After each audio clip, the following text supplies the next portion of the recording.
that too loud? My name is Sadie Hastings, and I work at the Defense Language Institute. And prior to coming to the MIS program, I'd already had approximate 13 years of experience in instructional technology and design. You know, started off slow, but then it went from there.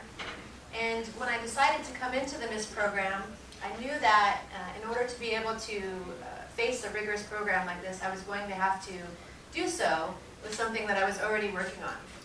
And as I said, I currently work for the Defense Language Institute, and I work for the Chief Technology Officer. And we have a big project going on. They're currently going from a military-centric network to a .edu-centric network.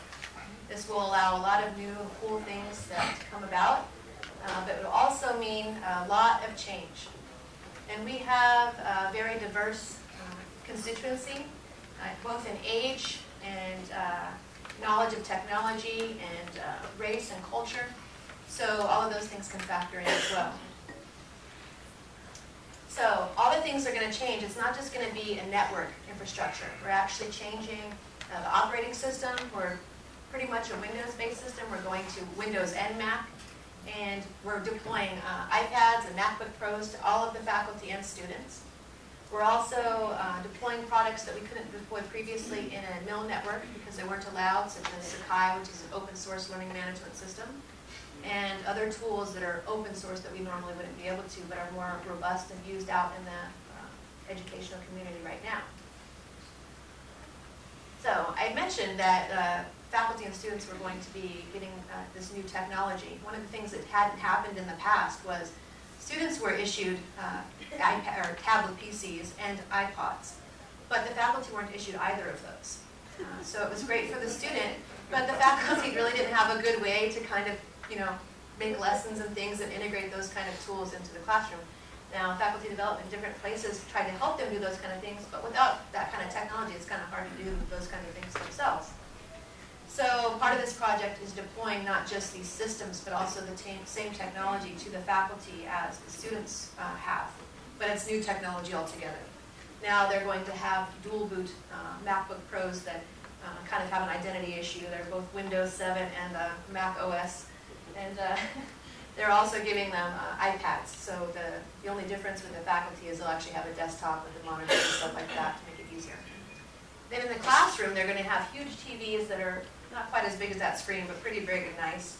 And they're going to have Apple TVs connected to them so that they can take their iPads and just connect up there and teach in the classroom, hopefully. So the problem is, how do we, with a change like this, in such a large institute, and such a big change, what do we do? How do we get this out to the community?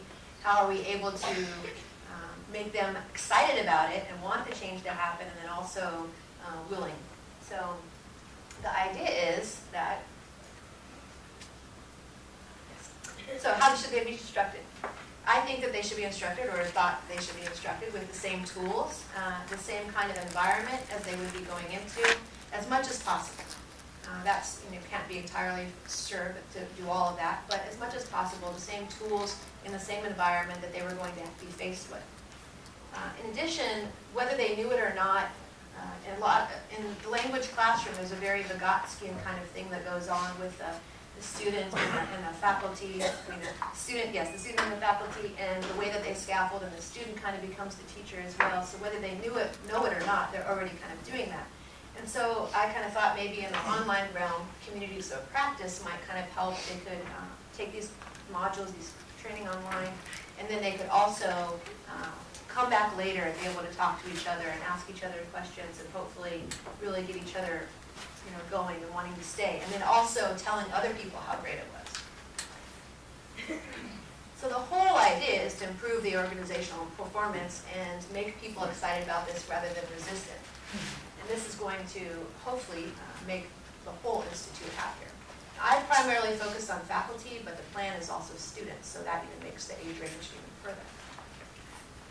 So what I did is I developed a learning module system. There are currently 5 modules. They're just the basics of each planned module.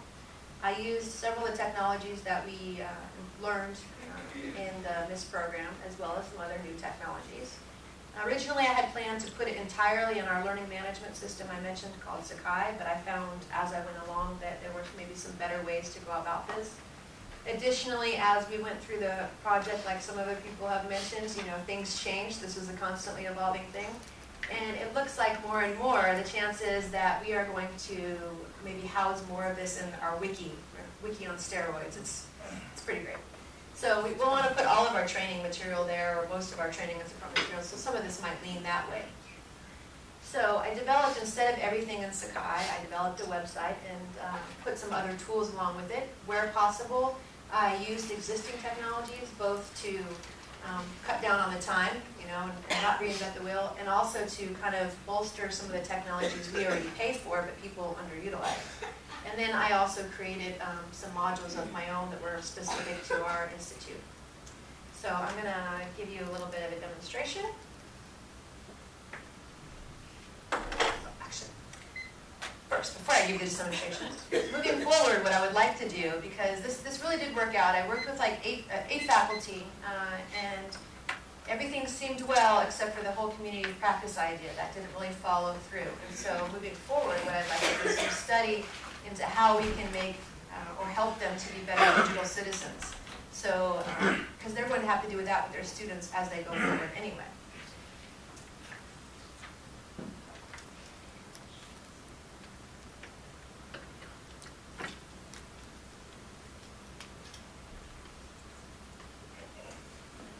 So this is the website, and like many of my cohort, there are sections that tell you how to go through the product.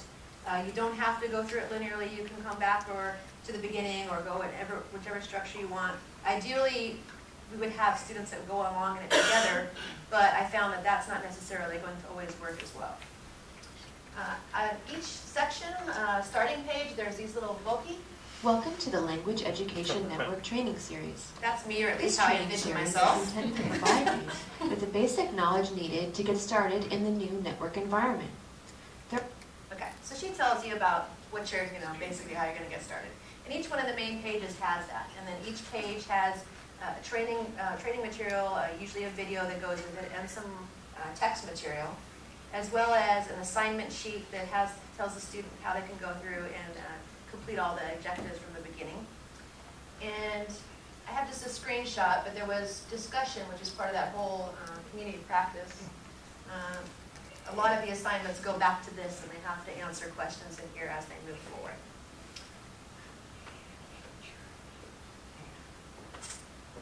Any questions?